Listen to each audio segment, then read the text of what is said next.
Alright, so pakinggan yung mabuti, okay? Kung anong klaseng katwiran meron itong ating bagong ombudsman. Kasi napag-usapan na naman yung restitusyon na pinagtalunan nila ni Senator Marcoleta. Pakinggan niyo mabuti ito Kayo na humusga kung nasa tamang pag-iisip ba itong si Bangag para hirangin na ombudsman itong si Boying. Alright. Maganda yan, di ba, nagkaroon nga ng, JB Ejercito yung nagsasalita. ng argument sa Blue Ribbon. Pero tama yung yung Kesek Boying na yung restitution. Restitution? Dapat, kung makukuha mo kaagad, di ba, mababawan ng gobyerno, mas maganda kaysa itayin mo yung ilang tao. Agree naman ako. Lahat tayong mga Pilipino agree diyan sa restitution na yan. Ibalik ang mga ninakaw. Kickback, yung mga kinupit nyo sa kaban ng bayan. Tama yan. Kaya lang, di ba meron kasing batas? Pwede bang hindi natin sundin ang batas? Alam mo, ito yung malungkot minsan na katotohanan. May mga batas na hindi natin gusto. Pero, batas yun Kailangan nating sundin. Now, kung sa palagay nyo, may mali o dapat nang i-amend ang batas, then do it. I-amend nyo. Hindi nyo susundin. Because that is very unconstitutional. That is against the law. Yung hindi ka sumunod sa batas, against the law. My God, una-una, please don't get me wrong, hindi ko kinakampihan itong mga tiwaling official, itong mga contractors na to. Kaya lang, di ba, it is up to the court. Hindi pa nga ito nadadala sa korte. Hindi nga natin alam kung guilty ba talaga tong mga to. Korte ang magde-determine, ang magdi-distinguish kung guilty ang isang tao o kung magkano ibabalik mo. Paano nga kukwentahin yan Hindi nyo nga alam paano kukwentahin. Sino-sino ang dapat magbalik. I mean, come on. Kahit ayaw natin, okay, yung nakasulat sa Witness Protection Program na ang restitution after, okay, but that is the law. Hindi natin pwedeng hindi sundin ito. But that doesn't mean na ayaw natin ng restitution. That doesn't mean na porque sinunod ang law, wala ng restitution na mangyari. My God. Alright. Alam mo yan, we do not want to engage in a legal argument. Yes. And the people who are watching are not all lawyers. Oh my God. Kaya hindi si Boying. Yung parang ayaw naman daw niyang gumawa ng illegal or dapat ilaan sa legal. Kaya lang hindi naman daw lahat ng nanonood or nakikinig ay lawyers. My God. So, ganyan talaga kabubutingin niyo sa mga Pilipino. Ganyan ba kami kasyunga sa paningin niyo? Na porque hindi lawyer ang isang mamamayan o ang isang Pilipino, hindi na makakaintindi. At dahil nga hindi sila nakakaintindi o hindi kami nakakaintindi ng batas, babaloktutin nyo na. Come on. Hindi ba pwedeng ituro nyo?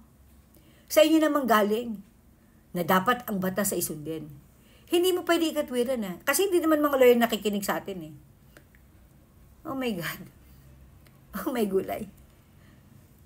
Hindi. Tama.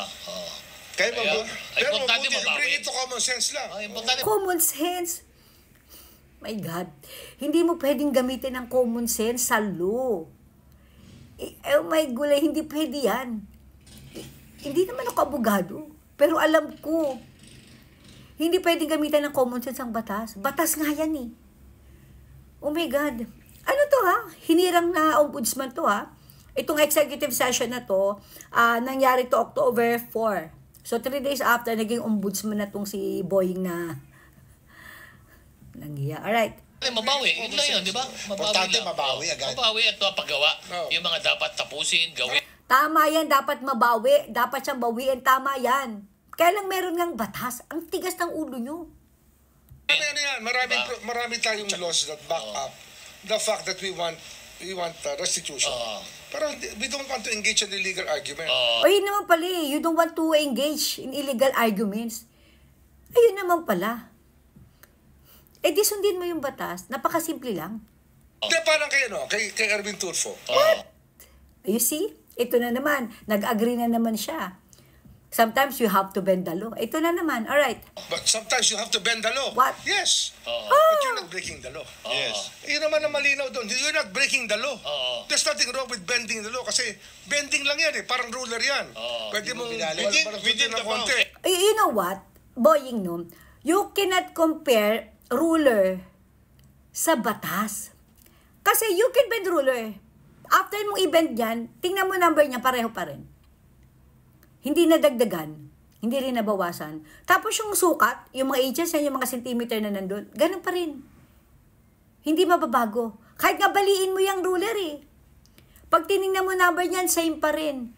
Yung sukat niya, same pa rin. You're breaking laws by bending it. Come on. Common sense.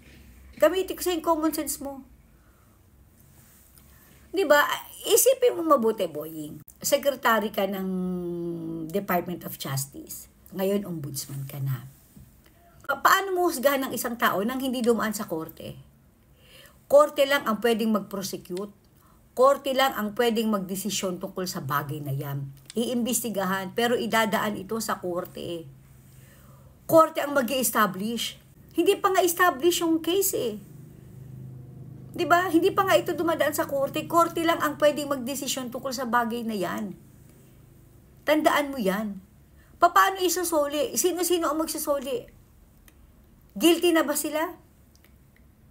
Korte lang ang magsasabi niyan. Hindi ikaw. Not even the Senate Blue Ribbon Committee Chairman. Walang magsasabi niyan. Even the President, hindi niya pwedeng sabihin yan. Korte lang ang pwedeng magdesisyon sa bagay na yan. Kaya nga may korte eh. Idadaan sa korte yan paulit-ulit. My God, kinumpare mo pa sa ruler yung pagbebend ng law. May gulay. O di ba naman talagang hina ng utak mo? Puro kasi illegal ang alam mo. Puro illegal. Inaabuso niya ang batas. Ito namang si The Junior, dahil nga meron tong immunity, hindi ito pwedeng kasuhan, inaabuso mo naman ang batas, inaabuso mo ang kapangyarihan. Aklain mo yung kaso ni Boying sa ombudsman, biglang nawala. Diba? Main requirement para makapag-apply ka bilang ombudsman is clearance from the ombudsman mismo. Dapat bibigyan ka. May kaso ka, diba? May kaso ka sa ombudsman mismo tapos nawala. Ganyan si The Junior, inaabuso niya ang batas porque hindi siya pwedeng kasuhan.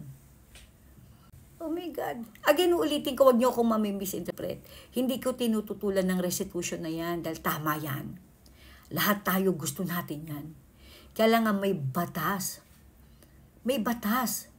Kailangan nating sundin ang batas. Huwag mong ikatwiran na Boying na porke hindi mga lawyers ang nakikinig sa inyo, pwede nyo nang baliin ang batas. Ginigago nyo yung mga tao eh. Ginigago nyo yung mga tao.